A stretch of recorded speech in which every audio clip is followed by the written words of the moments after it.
Hey everybody, this is Tim Green with Rattle Magazine. Welcome to Poet Respond Live, not the Critique of the Week. I forgot what day it was temporarily, but I've recovered. Welcome to Poet Respond Live, our Sunday morning open mic show dedicated to exploring current events through the lens of poetry. Before we begin, I should say that Rattle is a publication of the Rattle Foundation, a 501c3 nonprofit working to promote the practice of poetry. If you like poetry as much as we do, and we hope you do, please click the like button and make sure you're subscribed. Make sure you tell your friends. Do all that good stuff. But click something. That helps a lot, no matter where you're watching this, whether it's Facebook, Periscope, Twitter, or YouTube. It's all good to click stuff, so please do click stuff. And before we begin, also, let me put up the information on how to join. So if you submitted your poem that you'd like to read about a current event, something that's going on right now or this week, if you submitted it, I can show it on the screen from your submission. If you didn't, though, you can send it to openmic@rattle.com. Do that first. Do that right now. If you plan on possibly calling later today, send your poem to openmic@rattle.com if I don't have it already, or if you edited it since you sent it before. And then all you do is send me a chat message over Skype to Rattle Poetry, all one word, or you can give me a call at 818-850-7727. Let it ring a couple times, and I will call you back when the time is right.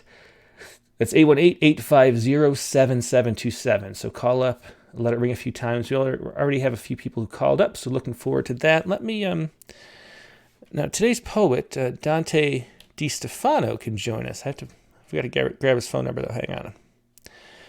We will find him and we will call him up. Now, he's in the New York area, so it's noon for him. And here we go. Let's call up Dante. There we go. Dante's poem was about Louise Gluck being nominated for winning the Nobel Prize. Hey, Dante, how you doing today? It's nice to finally talk to you. Yeah, it's great to talk to you too. We published you maybe, I don't know, a half dozen times or something in Poet Respond, and I've never, met you or got to talk to you before. So it's really cool having you on the line here. Yeah, I'm very grateful to all you've done for me, and to be part of Rattle is an amazing thing. So I really appreciate it, and it is nice to talk to you. Yeah, well, it's definitely my pleasure. I always love your work. I love the heart that you have in your poems, which is why they always ring through. And this week you wrote about Louise Gluck being awarded the Nobel Prize in Literature. Is there anything you want to say about that? I mean, I don't know. Have you read? How much of Louise have you read? Not much, really, and that was kind of the impetus for the poem. I mean, I always am interested to see who they pick for the Nobel. And, I was reading a little bit about it, and I noticed that I think there's only one other female poet that they've awarded that to, Wisława Szymborska. And, and also she's one of the few Americans, like Bob Dylan and I think T.S. Eliot are the only ones I saw on the list that I was looking through. So it's a pretty amazing thing that she received this award, but then it's also kind of amazing and humbling to me and interesting that she's this huge poet who I haven't read, despite the fact that I'm constantly reading poetry. So yeah, I get that feeling all the time. Like there's poets who they'll just send a poem in and we'll publish it. Then I'll look it up and I'm like, oh my God, look at this huge volume of award-winning work that I'm not familiar with whatsoever. Like, it's amazing. We're living in the golden age of poetry when there's so many wonderful poets out there, I think. Yeah, I know. It is an amazing thing and so wonderful and kind of inspiring, and also kind of depressing in a way when you think about all the wonderful poems that you're inevitably going to miss in your life. I know, like there's not enough hours in the day to read all the great poets of this era. Yeah. Well, It's a good problem to have, though, I guess. yeah, I think so. Well, do you want to read your poem and we'll talk a little bit more after? Sure. Okay. Unacknowledged laureates. Today isn't the first day I've Googled Glick to find out the right pronunciation, but I admit I haven't read her much, and might not open the wild irises I imagine springing from the umlaut of her last name. I admit I love those tiny planets orbiting the valley of that U more than I love the promise of any poem she may have written. And now I'm wondering, for the first time, about all the poems I'll never read, the ones I've missed, the ones that will remain unwritten until after I die, ones withheld from me by a whim of tempo. Oh, Louise, as you say in a poem of yours I looked up online, don't listen to me. My heart's been broken. The world seems like it's ending right now, but then again, it always does. And after all, I feel like I'm carrying all the enjambments of the poetry I haven't read in the arrhythmias of the everyday. And this carrying I rarely notice, an ocean in a single drop, a song. Thanks so much. It was Dante DiFastano reading his poem Unacknowledged Laureates. I met Louise Gluck, one of the first poets I ever met. She was at the University of Rochester for a reading. We had a great reading series there. And it was back when I was still a molecular biology major, and I just sneak into poetry readings. And we had, if I remember right, we had Lee Young Lee, Claudia Rankine, who else? A bunch of great poets. Bob Hickok came. And Louise was so, I don't know how to say it politely, but her reading was so flat and so sort of elevated that I was sort of turned off from her work by that one reading experience. It was like, compared to the other poets that we saw there, who were very much more lively and sort of more, I don't know, down to earth or something. I ended up not really reading much of Louise Gluck. So it's gonna be interesting to, as many people are, drawn to read more of her books. I think I've read Wild Iris. I think that's all I've read though. Mm-hmm. Yeah, I haven't read any of her books. I've only read things online and in journals over the years, and nothing really, compelled me to go to any of her books. But now I'm definitely going to check out some of her things more in depth, I think. Yeah. I read one that was from the Academy of American Poets, sent out yesterday, Red Poppies, which I think is from Wild Irises, and I thought it was incredible. So yeah. Well, one last question before we go. If you had to pick your Nobel laureate in poetry, who would you pick? So I was trying to think of that the other day. Yeah, living. Somebody. I think, does it have to be a living to win the Nobel Prize? Yeah. I guess so. Yeah. So who? I was trying to think of that. Yeah. Who would you pick? I would pick definitely one of my mentors, who I think you've published in the past, but is not as heralded as I think he should be. And his name is Joe Weil. Oh, yeah. He's a New Jersey poet, and he worked in a factory for 20 years. And he now teaches kind of miraculously. He got a teaching job at Binghamton University, and he's a professor now. So he has this, this second life in poetry, despite being a shop steward and a factory worker for years. And he writes so beautifully about the working class, and now he writes about his neuroatypical children. And he just has this incredible body of work. And he's somebody who's living this life of poetry. You just talk to him, and, everything that he says is a poem.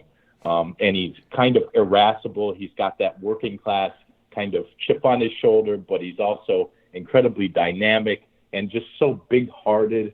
And his poetry is endlessly inspiring to me, and so elusive. It's always referential, but in a way that's accessible.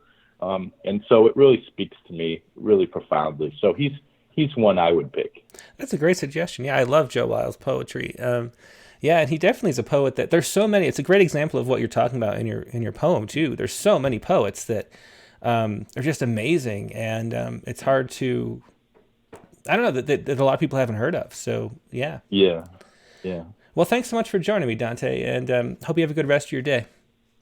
Thank you, Tim, and thanks again for everything you do for poetry. and for me and for everybody who's listening to this. Oh, it's just my pleasure. It's the most fun job on the planet, I think. So I'm very blessed. Well, thanks again. It's nice talking to you. Yeah, nice talking to you too. Have a good day. Okay. You too. Bye. Bye. So I thought maybe it's a short poem. We did publish a poem by Joe in issue number 28. And I thought maybe I'd read that for you. It's really quick, so let's do that since it came up. This is Joel, and you can see how to spell it there, Joeweil. Joel. This is Morning at Elizabeth Arch. The winos rise as beautiful as deer. Look how they stagger from their sleep as if the morning were a river against which they contend. This is not a sentiment filled with the disdain of human pity. They turn in their mind. They turn beyond the human order. One scratches his head and yawns. Another rakes a hand through slick mats of thinning hair. They blink and the street litter moves its slow, liturgical way. A third falls back, bracing himself on an arm. At river's edge, the deer stand poised. One breaks the spell of his reflection with a hoof and, struggling, begins to cross. That was Joe Weil's poem, Morning at the Elizabeth Arch. So let's turn it to the open mic now. And let's see who we have here. Let's call up the first person to ask on is T.R. Paulson. She wants to read a poem that we published in Rattle. Is it? Because this is a special week, so it's suddenly a current event week. At the Elizabeth Arch. So let's turn it to the open mic. Hey, Tiara, I hear you. I hear myself too. I'm gonna mute you for a second. Yeah, shut that off so it doesn't echo, and then I'll bring you in. Okay, I think you're good. I can just hear you. There's a little camera button between the microphone and the hang up button. If you see that, just click that. There you go. Yeah. Another wonderful to see you too. It's another poet like Dante who we've been publishing and doing stuff with for years. I've never seen him before. So great to see you. Well, actually, I haven't been publishing for years. But I've been submitting for years. And finally started publishing. Well, we published the last couple. Yeah. Well, I mean, it's several years, I think. Anyway, but I have been submitting since 2008, I think. Yeah. And, well, I mean that let that be a encouragement to everybody who's still trying to crack that egg, as they say. Yeah, definitely. Yeah. So you wanted to read your poem from our summer issue, I think, right? Summer issue? Yeah, the summer's issue. Because what week is this week? Can you explain why this is a current events poem now? Well, the story behind the poem is that I submitted it during Prime Week of a year ago, which was in July, but of course COVID-19 has changed the schedule on everything. Mm-hmm. And I intended to submit it as a Poets Respond poem, but I was also sending out a regular submission during that same week, mm-hmm. and I needed one more poem to tack onto it. So I thought, well, I'll just put this poem with the regular submission, and then it ended up getting accepted that way, which was that's cool. Yeah, a win-win, because now I can read it as a Poets Respond poem too, because Prime Week happens predictably every year, unfortunately. Yeah, and you're a driver for UPS, right? Yeah, and that was sort of what started my hatred of Amazon. I see firsthand how terrible their customer service is in relation to a lot of other companies that they're trying to put out of business, and that just mm-hmm. makes me sad, but I wanted to have fun with it, and I think this is kind of sort of a fun poem. I mean, I am a formalist, and I never outgrew my love of nursery rhymes, basically, so that's why I'm a formalist. Well, that's great. Well, let's hear it. I'll put it on screen so everybody can read along. All right. How I survive without a Prime membership. Let's say I need a thingamajig that flips and slips and grips and nips, a tool perhaps, or just a treasure. Those trips to stores now obsolete, I simply Google a key phrase of action or appearance sought. Amazon appears atop the whirlpool of websites listed, of course. Coherent, constant in their quest to draw me, lure me, and my credit card. Perseverance pays, and I discover that a simple tour with clicks or swipes pays dividends. The thingamajig has a name. Obscure, perhaps, but now I know it. I look up trends, using the real name for this thing I covet. and go to reviews to see who recommends brand A over brand B and why they love it. Now, with confidence, I search once more and fully done with Amazon, sick of it. I leave it like last year's textbook, stored for future research. A click or two, I find an exciting new company to which to pour my hard-earned dollars. I may be resigned to pay some extra pennies for shipping, wait a week or two, but I don't mind, and I don't have to be a member committed to a CEO who makes more per minute than I take home all year. Life seems rigged, but I'm happy. I order my thingamajig. That's great. Thanks for sharing that too. And when we accepted that poem, we didn't have a Prime membership, and now I'm embarrassed to say that we do. I feel very guilty, having listened to that poem again. But it's mostly for the video, so I guess that is something. But anyway, thanks so much for joining and sharing that. Yeah.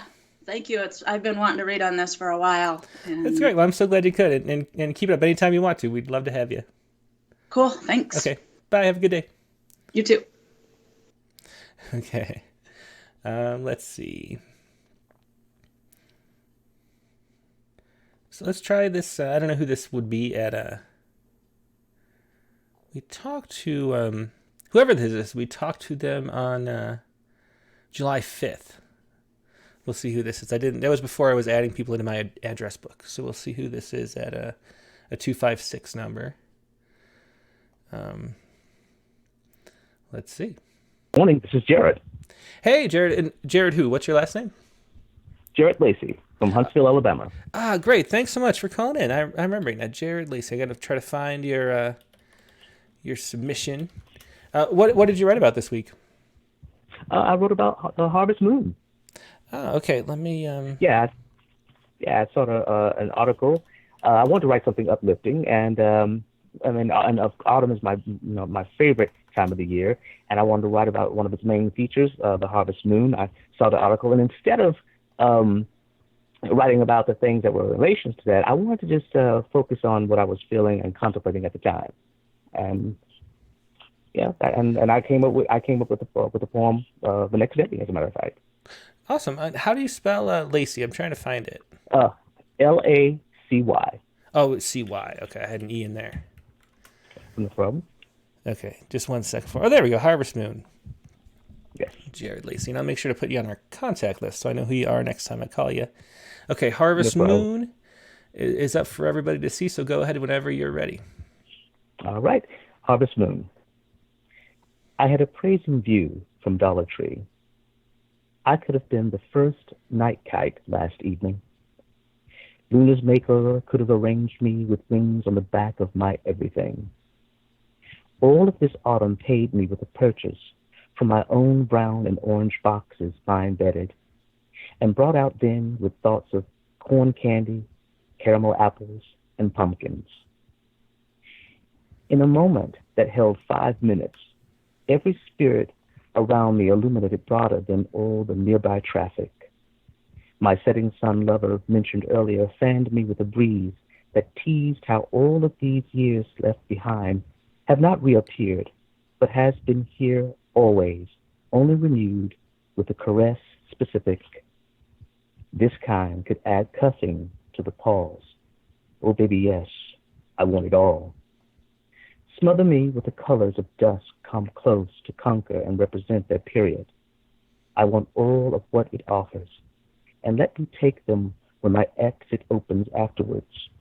Perhaps this can be the preface of a true season of sauce, her best beat face with a candlelight complexion, smiling in space. That was Harvest Moon. Thank you guys for listening. Yeah, thanks so much for sharing that. Well, it's my favorite time of the year, too. I love that poem. Thanks so much. Thank you, sir.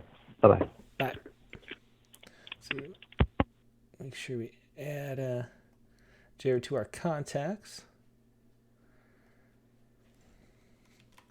Then I'll remember how to spell his last name next time, too, which is always a bonus. Okay, let's call up Liz McGee. Now, Liz, I assume it's the same Liz McGee who did the art for the Ekphrastic Challenge last month.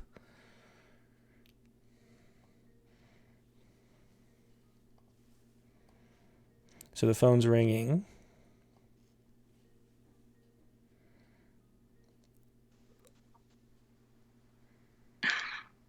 Hey, Liz, can you hear me? Hello. Hello. Thanks so much for joining us. Sorry, I'm a bit confused. I've got several things on the go here, and I'm just trying to contact you and help. Wait a minute. This is my phone now, so I'm going to have to hold it up here, okay? Okay, yeah. Well, it looks perfect. Everything sounds good and looks good, so you're all set. Okay, I'll just have to find the poem though, because it's on my tablet. I can't. I haven't got a printer at the moment. It's Okay. broken. Yeah, no problem. So it's on. Yeah. Hang on a sec. Okay, yeah, we're ready. We're ready. Actually, come with me into the hall. It's on my laptop. I'm on my desktop. Okay. Hang on. Where are you calling from, Liz? I can't remember where you live. It's in England? I live in the south of England. Yeah. Okay, well, great that you could call from there. Yeah.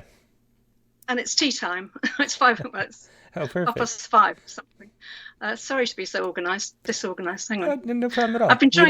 We like the tour of your house. Okay. I'm in the cupboard now. Just right. I've just got to get. I had it up just now. Right. Okay. That's it. I emailed it to you. Did you? Yeah, get I have it? it here. So do you want to explain what it's about? Well, it's another COVID poem. I know, because it's always in the news here, but this week's been bad here. Mm-hmm. Figures are going up again, and I have a problem with information here because we get told endless statistics, and I'd love to know the truth. I'd love to be able to find something that I trusted and believed. Yeah, I feel the same way. I read all the studies directly, so it's not filtered, because I'm shocked at how terrible the information and communication and bias too is. It's really rough. And then you wonder about there's this concept, I don't know if you're familiar, of Gell-Mann amnesia. Have you ever heard of that? No. It's a Michael Crichton coined that for his friend something Gell-Mann, who's a physicist, but he would always complain that the physics articles are wrong and completely inaccurate, and because he knows about physics. But then he turned the page and assumed the political articles were all true too, and so that's his temporary amnesia for the news. And I keep thinking about this because I know so much of what's being told is wrong from reading the actual scientific literature. So it's a weird experience this whole time. Anyway. Yes. So this is just my little protest. Okay. Yeah. Sounds good. I wouldn't like to. I wouldn't like to say anything about your politicians. It would be rude, but ours are bad enough. Ours are bad enough here. Okay. Yeah. And it's called. Could somebody tell us the truth? Could somebody tell us the truth? Don't feed us a diet of twisted statistics. Don't show us a graph based on misinformation. Are you having a laugh? Those graphs that show us the mountains of dread, you tell us we're over the worst, that we're winning. Instead, all that we've won is the numbers of dead. Do you think that we can't do the maths? The numbers don't add up, the tests, the equipment. And yes, we discount your creative accounting. The promise is broken, the workers forsaken, the chances not taken. We're supposed to be in this together. A relationship based on mistrust does not last. If you want to trust us, we have to trust you. We have to believe what you tell us is true. You must answer our questions with honest insight and know when to say sorry. You've not got it right. Lord knows we don't envy your task. We don't want you to fail. Stuck here at home, we're all under your care. Is it too much to ask? Could somebody tell us the truth? Excellent. Thanks so much for sharing that. That was Liz McGee with Could Somebody Tell Us the Truth? Yeah, really well said there. The trust is everything. That's the thing. I don't trust any authorities anymore. No. I've gone through life, quite a long life so far, actually believing what I read in the papers and saw on the TV, and it's been a real shock to me, a real wake up. For sure. I knew it was going to be bad, but it's much worse than I thought. Anyway, thanks so much for sharing that, Liz, and I hope some politicians and public health officials hear it too. Thank you. Okay. Bye. Bye. Bye. Okay. Let's see. Well, time is a little limited this week. I am going. Something going on at 10 o'clock, so I have to leave at 9:55.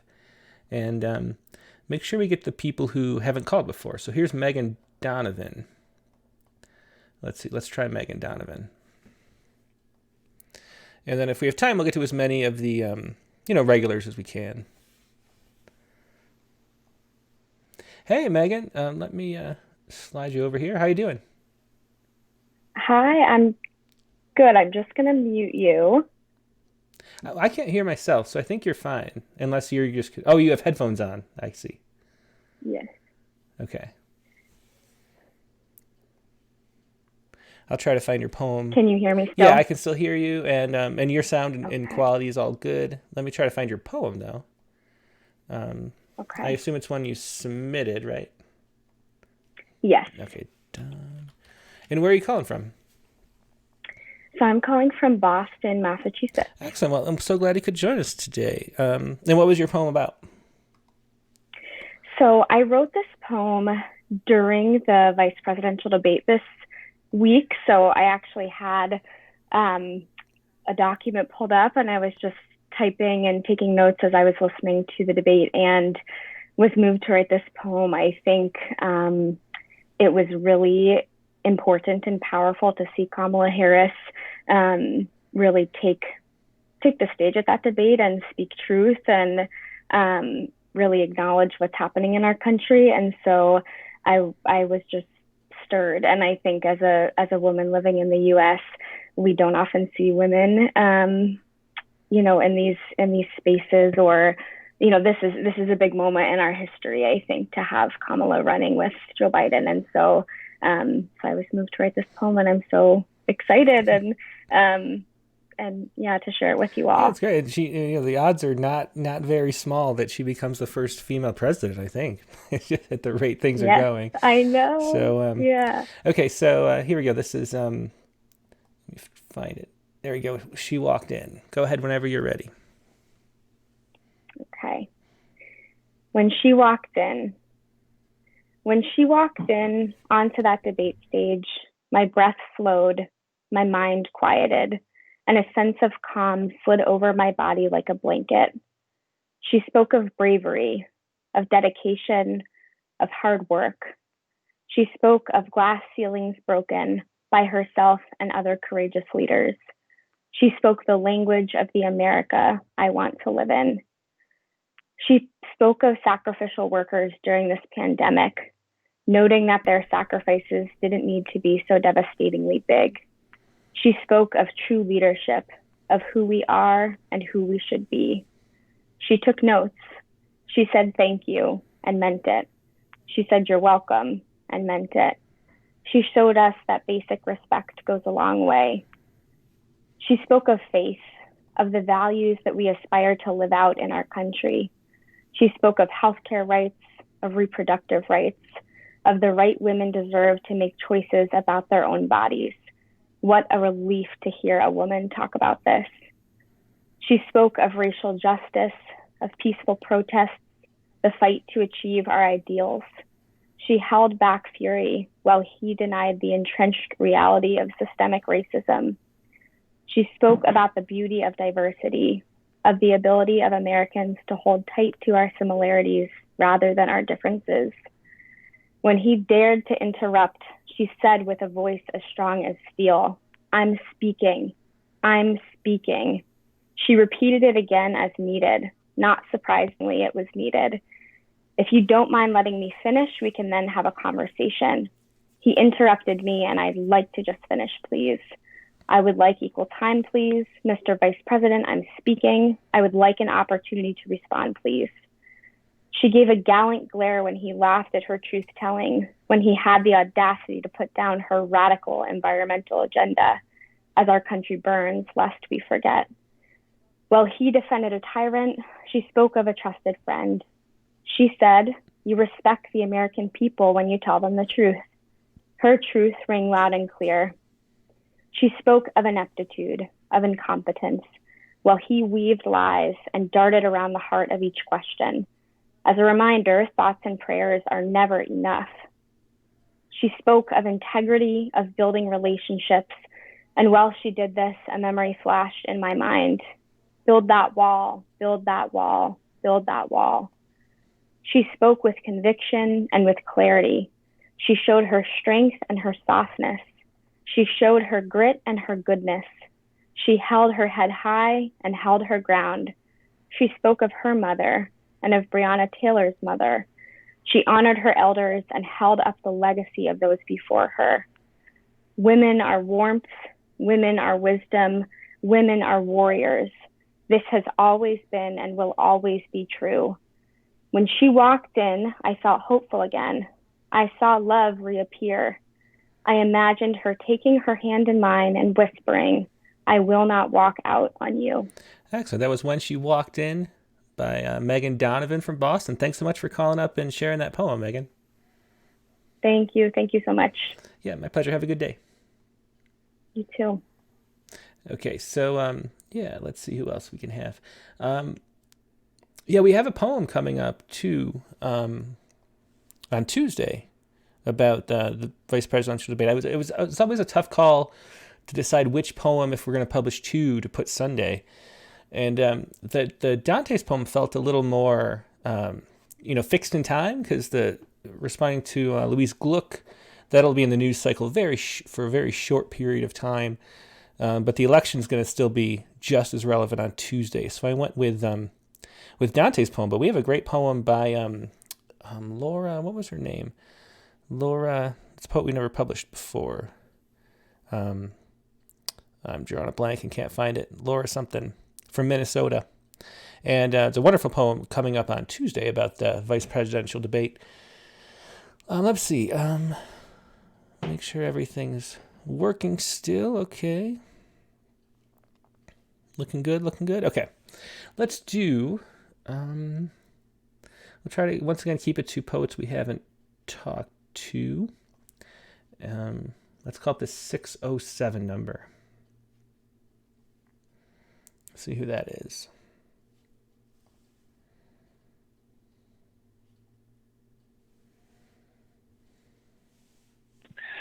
Hello? Hey, this is Tim with Rattle. Did you want to share a poem? Is this Tim again? Yeah, this is. Oh, I called you back. Sorry, Dante.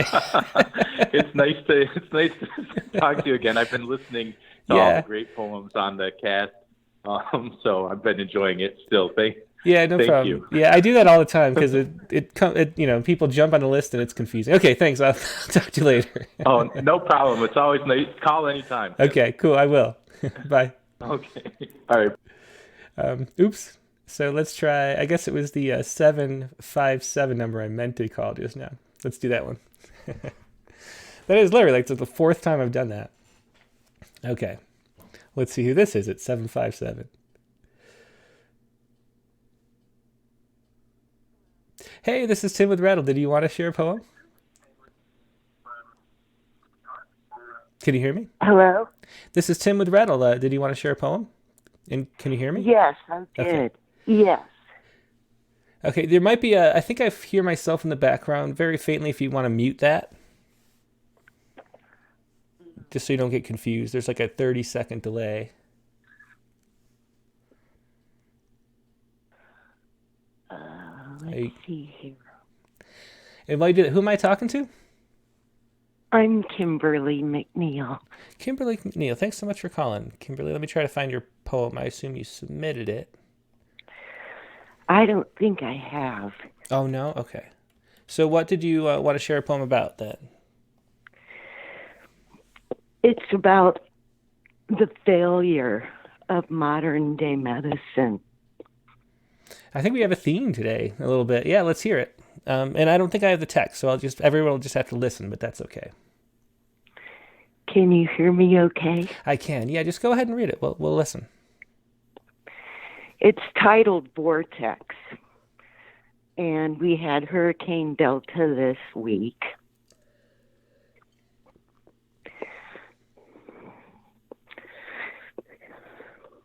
This poem is in its entirety a metaphor for the failure of modern day medicine.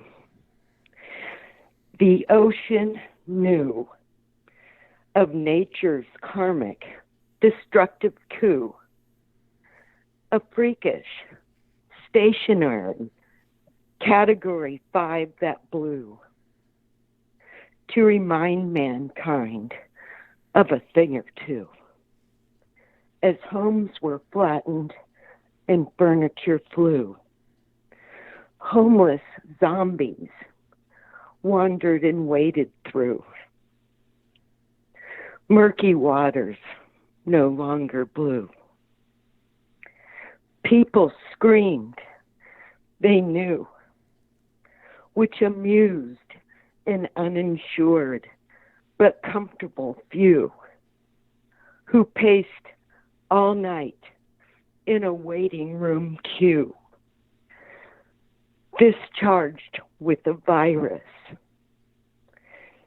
carrying fistfuls of antibiotics. End poem. Powerful poem. Thanks so much for sharing that. You're welcome. Thank you. And who am I talking to one more time? It's hard for me to remember long enough to add the contact. What was your name? Kimberly McNeil. Kimberly McNeil. Yeah, thanks so much, Kimberly. I really appreciate it. Thanks. Bye. Bye. Okay. Let's see. Let's try. We have a whole bunch of people who are lined up to call in. Let's see. I want to make sure I don't accidentally call Dante again. Let's do this 202 number.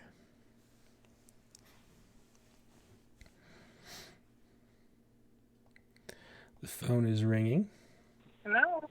Hey, this is Tim with Rattle. Did you want to share a poem? Hello. Can you hear me? Yeah, I can hear you. Did you want to share a poem? Oh, yeah. Let me get rid of your sound there. It's the first time I'm doing this. So. Yeah, it's tricky. It's the same as calling like a radio show or something. There's a delay. Although in this case, it's just the interwebs and all the tubes and not the FDA having to censor out swear words. But there is a big delay. So it gets confusing otherwise. But who am I talking to? This is Lisa Jan Sherman from Washington, D.C. Excellent. Lisa Jan Sherman. Let me before I forget, Lisa Jan Sherman, let's see if I can find your poem. Did you submit it? There we go. Yeah. Okay. I did. Fly point noted. Well, I know what this is about. Yeah, this one's very obvious. Is there anything you want to say about it before you read it, or do you want to just jump right in? I just think we've been dealing with so many distractions the last 4 years that somehow this is the first comical minor distraction that wasn't actually hurting anybody. Yeah. Wouldn't hurt a fly. Yeah, that's a good point. Yeah. Yeah. It's a little lighthearted interlude in a hellscape of a year, I guess. Yes. And hopefully this is the same copy that I sent you, but I couldn't pull up anything else. So it will be close to it. Okay. Well, sounds good. I'll show it for everybody and just go ahead and read it. Okay. Let me know. You'd like me to do that now? Yeah, go ahead. It's ready. Okay. Fly point noted. Earlier today, I was hanging with a bird in a shoebox. Maybe it hit a window. Perhaps bird flu. Maybe a human failed to revive it. I don't care. I am a fly. We did what we do. We do what we did. And with a bit of regurgitating and hard labor, eggs were laid. Some of us stayed. Others hovering in and out, and then suddenly the box was lifted to a nearby undisclosed location. C'est la vie. I am a fly. We may have thousands of lenses and yet cannot foresee the future. A door opens, sometimes an opportunity, and the release of indoor air sucked in a few of us, much like an outgoing ocean tide, if I knew what that was, but I'm a fly. So I wasn't alone when lured up into the light, high and low and blinding. A clear wall came up, separating me from my kind and trapping me inside. So much going on, confusion of metal and human mumbling, electric reverb. I had to rest. I waited. My hairy, adhesive pads could cling no more to the slippery barrier, and the monotone, echoing sound in the chamber proved too overwhelming, and I needed some comfort and respite. Looking to 6 feet away, I took flight to land on what I smelled like dough, soap, and potato. Clearly, I was unnoticed. No Jedi reflex master to grab me up on their fists. I could finally rest. We flies are straightforward. We stay true and carry out with dignity and purpose. Though I couldn't translate the sounds from this unmoving plateau of dense white, I could feel the depth of something spewing from its roots, something foul, and it seemed too foul for me. Time to get back to work and find the way of truth. Know me. I am a fly. Oh, look, I see deviled egg on Wonder Bread. That was wonderful. Thanks so much for sharing. That was Jan, or Lisa Jan Sherman, right from the heart of the fly country in Washington, D.C. Thanks so much. Yeah, thanks for calling in and sharing that. We need the levity. Thank you so much for allowing me to read that. We definitely do. My pleasure. Thanks, Jen. Or Lisa. All right. Bye. Bye. Okay. Let's see. Who shall we call next? Let's do. We have this 503 number. Let's see who that is.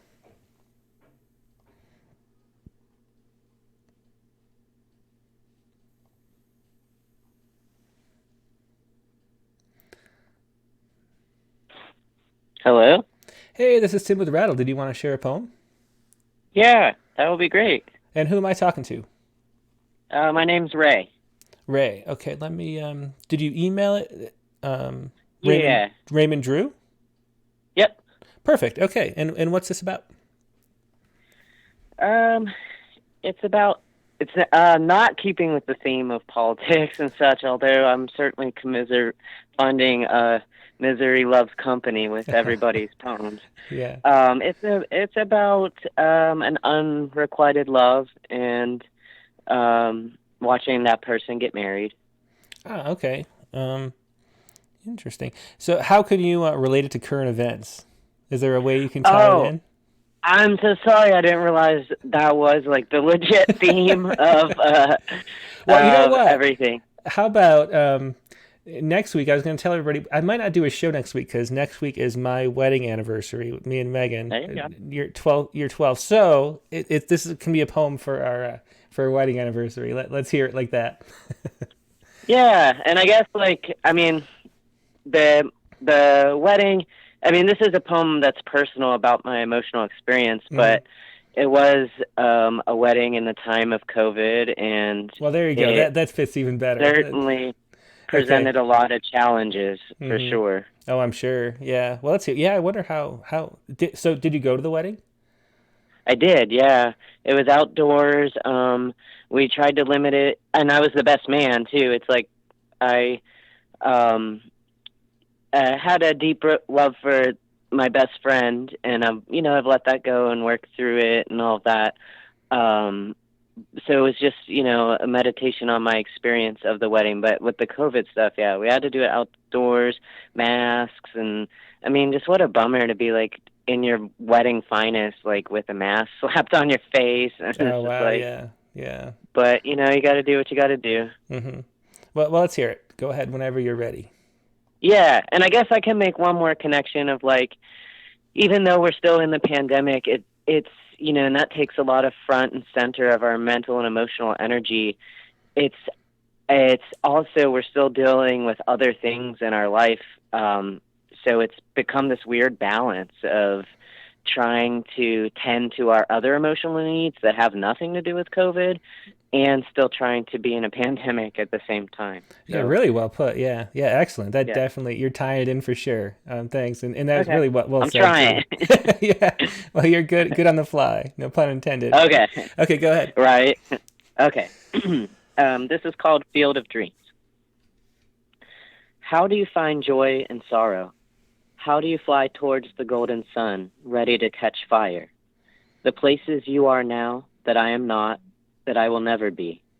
The places that I walk backwards to, trudging alone through the emotional marsh, to unstick what time has cruelly frozen onto my heart, that which will not simply just melt in the sun. I pry at it until my fingers bleed, but it's just no use. And what about you? Was it just nothing all this time, and am I always just the crazy one? Or did you always just never believe in me? Because we all grew up with our separate ways of knowing that I'm so inherently wrong. You found your treasure at the end of the row, though I laid you down a shortcut path to get there. On the morning of that one very fine forever day, underneath the dizzying electric of a charitable blue sky, me accidentally mumbling crazy talk about cemeteries, feeling foolish and rejected, and like I mattered to no one, not even the grass. Feeling wrong with that familiar uncomfortableness, the kind I always liked to run away from. Now I'm a cosmic prisoner in this place that was always yours, watching you have it with some macro stranger, and a glittering flash of tradition and perfectly cinematic stagings, to hold the story of this tremendous shift in the posterity of a photo frame on the wall, for the sake of perpetual proof that you two were just as beautiful as everyone always says you are, or were. My ghost will be remembered in this imagery too, tucked away somewhere in the vaulted album, me in my finest white tailored shirt, rarely posed or postured, if anything a bit austere and fraught with my own sense of unbelonging.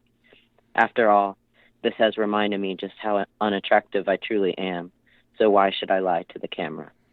Thanks for sharing that powerful poem, Drew.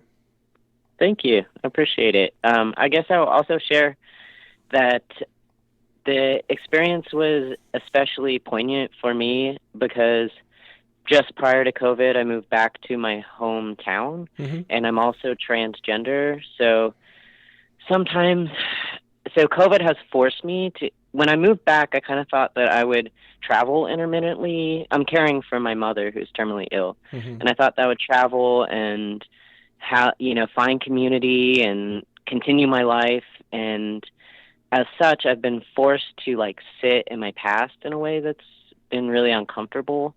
And sometimes I feel like I'm like this cosmic prisoner of watching different versions of what could have been my life play out. And this was one of them. So I wrote about it and I felt better. Yeah, well, thanks so much for sharing that. Really, the honesty of that really was touching. Thanks for sharing that. Yeah, I appreciate the opportunity, and I'll pay attention to the theme next time. Thank you. Yeah, no problem. You just have to have some kind of way to tie it into current events. So, but that's fine. Thanks. I made it work. Yeah, you did. Take care. Thanks. Okay. Bye. Bye.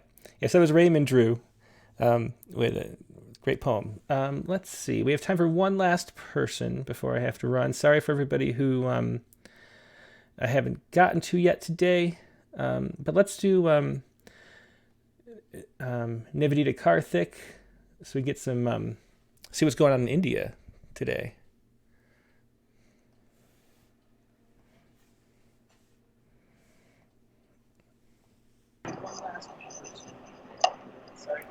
Hey Nivedita, how you doing today? Hey Tim, how about you? I'm great. So we just have a little bit of time. What did you want to what's your poem about? So October 10th was World Mental Health Day.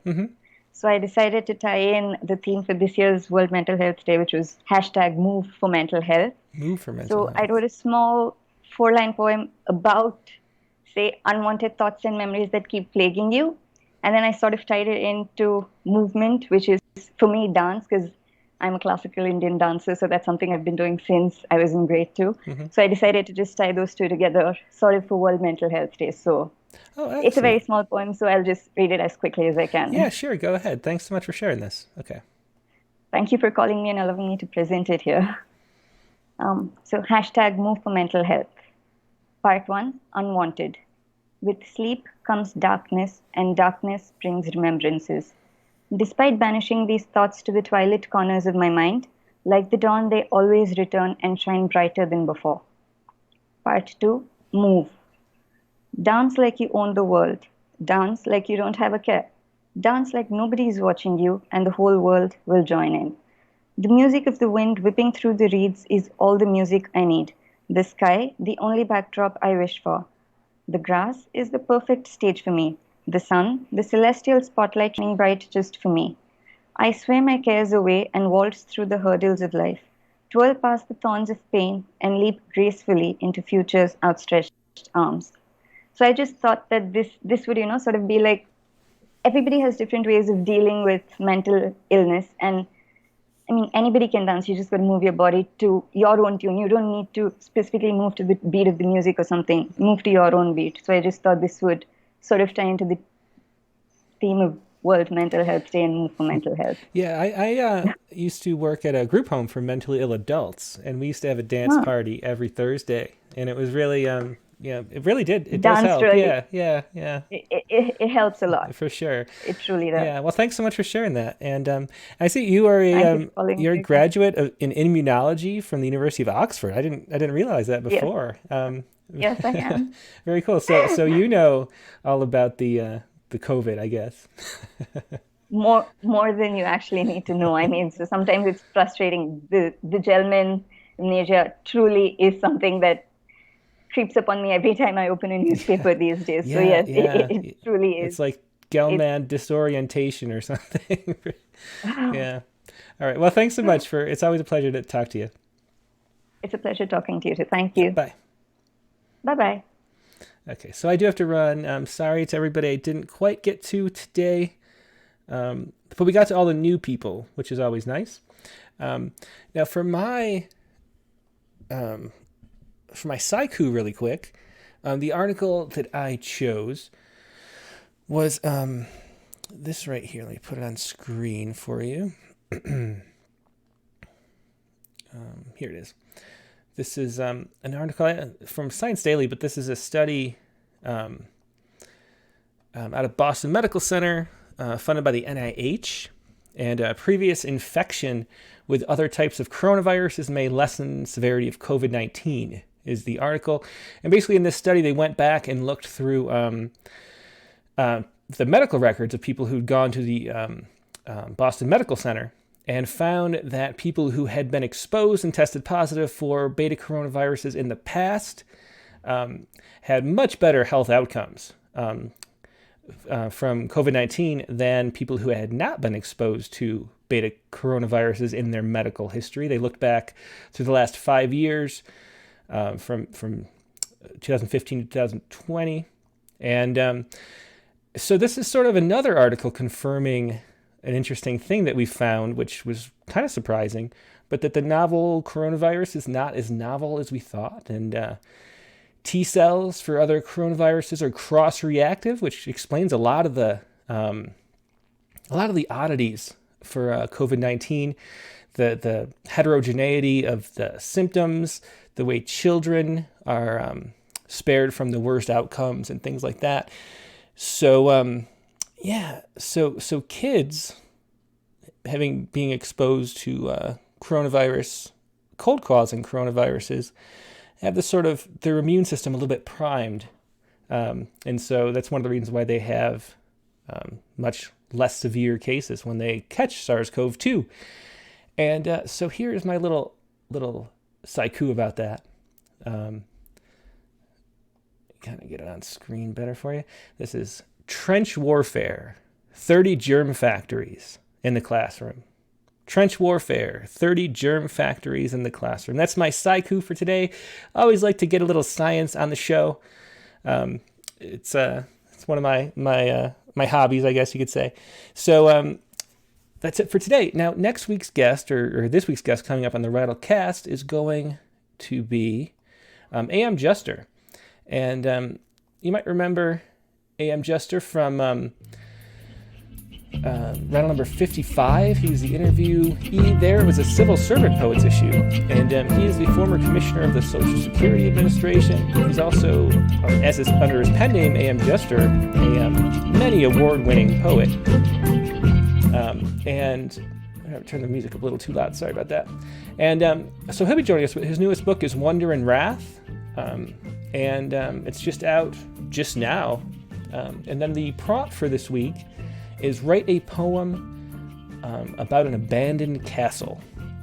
Write a poem about an abandoned castle is our prompt for this week. So you have 2 days if you haven't written a poem yet, and then you can join in on the open mic just like you did here and write your poem about an abandoned castle. But before we do that, we will talk for about an hour to A.M. Jester. Looking forward to that, and I will see you then. Have a good rest of your Sunday. Bye.